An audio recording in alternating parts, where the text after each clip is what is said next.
Hello students, hope you all are doing well. I'm Supreet Kaur, welcomes all of you on our YouTube channel Smart PTE Tricks. First of all, I would like to thank all of you for your love and support. And today I'm here to announce that now we are arranging our online classes again. For some circumstances, we were not arranging online classes and we got some complaints from all of you who are interested. But now we are arranging online classes on time, especially reading and speaking modules. And if you are interested, you can contact us on the number given below, as our contact preferences are changed now. And again, I would like to thank all of you from depth of my heart, because with your love and support we are reaching here. And keep supporting. For all his fame and celebration, William Shakespeare remains a mysterious figure with regards to personal history. There are just two primary sources for information on the bard: his works, and various legal and church documents that have survived from Elizabethan times. Naturally, there are many gaps in this body of information, which tells us little about Shakespeare the man.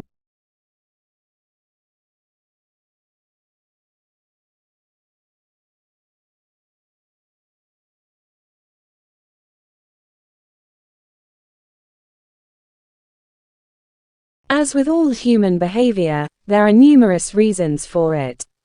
But often it's caused by someone who feels the need to show their superiority over someone else, in order to feel that they aren't at the lowest level in hierarchy or a group of people. In some cases, one person simply dislikes the other, on the basis that the personality of one is in some way incompatible with that of the other person.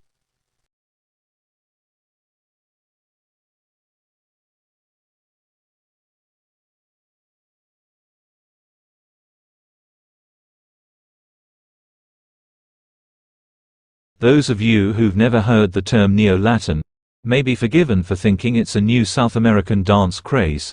If you're puzzled when I tell you it has something to do with the language of Romans, take heart. Over the years, many classes who have confessed they're not really sure what it is either. Some have assumed that they're so-called late Latin, written at the end of the Roman Empire.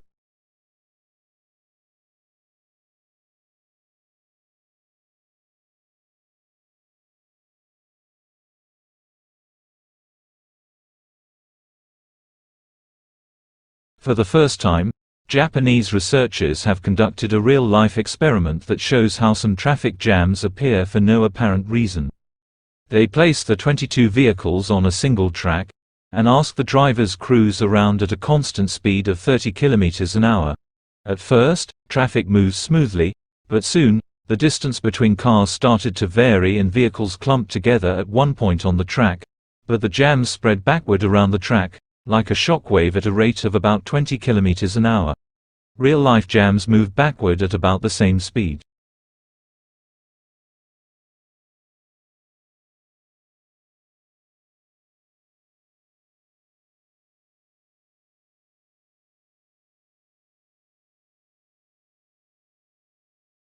The effect of the first difference is, on the one hand, to refine and enlarge the public views, by passing them through the medium of a chosen body of citizens, whose wisdom may best discern the true interests of their country, and whose patriotism and love of justice will be least likely to sacrifice it to temporary or partial considerations.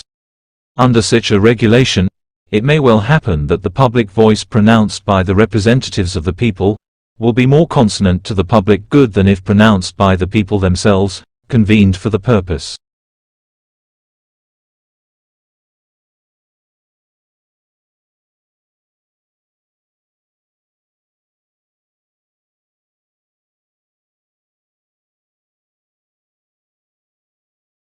We've decided to adopt, just as a loose theme for the course, a biological theme so that you can see the connections between chemistry and biology and the things you might consider doing in the future.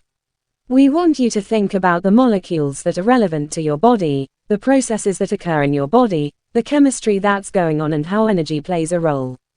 And we've divided the course into 4 sections, and after each section there will be a midterm. The first one is about matter.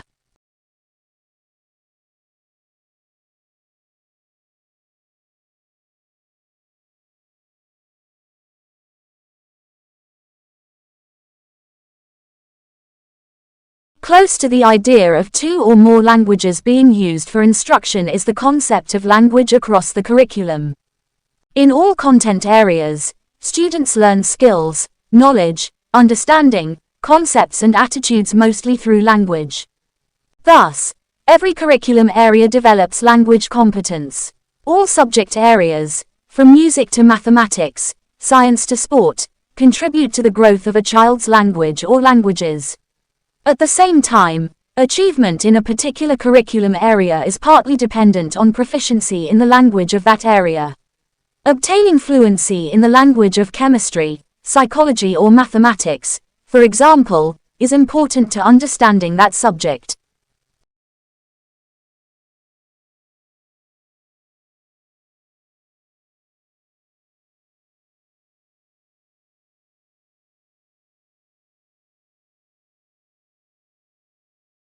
Schools and classrooms are highly complex organizations. They are sites where there are a multitude of actions and reactions, inputs and processes, variable and changing environments, and differing local, regional and national expected learning outcomes, targets and outputs.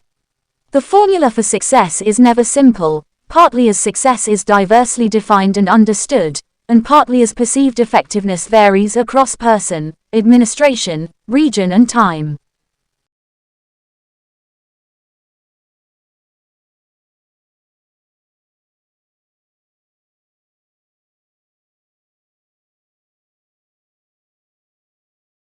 Taking the United States as an example, it is unlikely that such students will learn English solely through unmodified content instruction. Their level of understanding of English may be insufficient for them to fully comprehend mathematics or social studies as it normally taught to proficient English speakers, irrespective of whether a transmission of knowledge, pouring nuggets of knowledge into empty heads approach or a progressive discovery learning approach is taken by the teacher.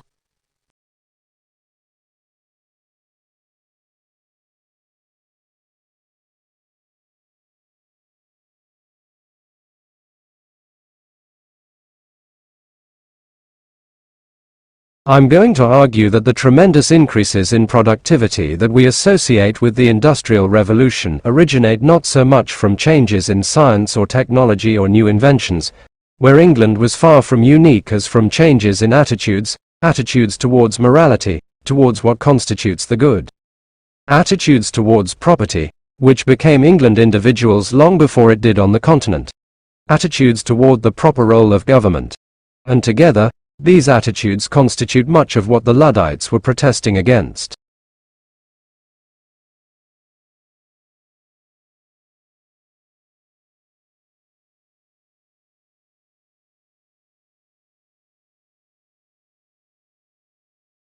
Financial markets swung wildly yesterday in the frenzied trading market by further selling of equities and fears about an unraveling of the global carry trade. At the same time, trading in the US and European credit markets were exceptionally heavy for a third consecutive day. London trading was marked by particularly wild swings in the prices of credit derivatives, used to insure investors against corporate defaults.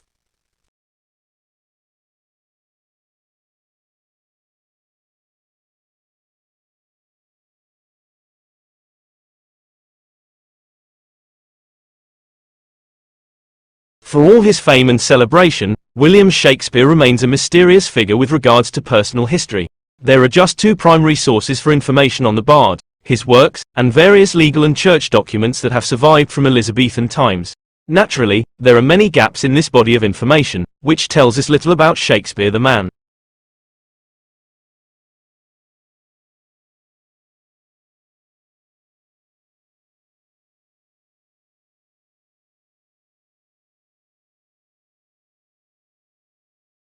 The thing that makes it difficult is because even if life had evolved on Mars, the chances of being preserved are very small. If we use Earth as a reference and our planet is teeming with life, yet it rarely preserves evidence of life of the fossil record. And the focus now is on exploring for habitable environments. If you're looking for water, a source of energy, either solar energy or thermal energy or chemical energy, and then organic carbon, assuming life as we know it on Earth based on carbon, So those are sort of the three things that we're looking for in the course of our mission.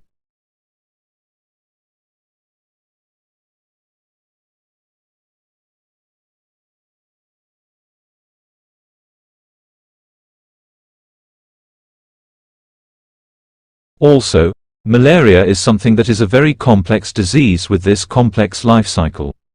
That means that if you're going to eliminate it, you have to be able to target cute parasites and humans. You have to be able to target parasites in the mosquitoes, that mosquito population. And so that requires a lot of resources. It requires really good planning in the health system across all these different levels. And so I think the political capital that you need for that, the educational infrastructure you need for that, the economic resources you need for that are quite a challenge.